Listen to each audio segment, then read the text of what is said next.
8. Then last one. Then ang favorite word na yun. Last one. Hebrews chapter 12 verse 1. Okay, last. Hebrews chapter 12 verse 1.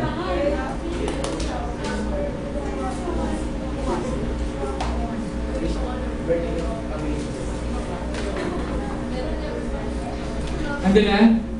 Hebrews chapter 12 verse 1. Sabi nila, itong book of Hebrews, pinagtatalunan to kung si Apostle Paul ba nagsulat ito o hindi.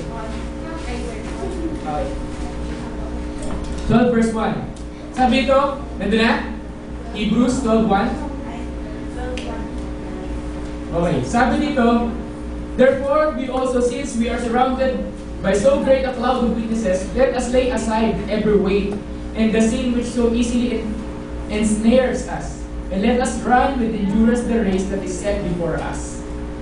Looking unto Jesus, the author and finisher of our faith, who for the joy that was set before him endured the cross, dispatching the shame, and he has sat down at the right hand of the throne of God. Again, sabi sa verse 1, therefore we also, since we are surrounded by so great a cloud of witnesses, let us lay aside every weight and the sin which so easily ensnare us, and let us run with endurance the race that is set before us. Thank you, Lord. So, ano ibig sabihin nun?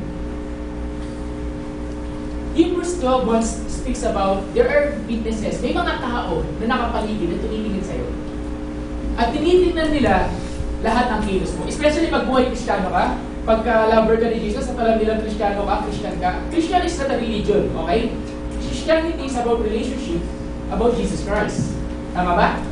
Okay. So pag sinabi mong Christian ka, pinagpapalaki mo na lover ka ni Lord. Adik ka agad. Di ba? Okay. Ngayon, pag sinabi kasi Christian, sabi, ay, mga alay-alay. Hindi gano'n. Hindi gano'n. Okay.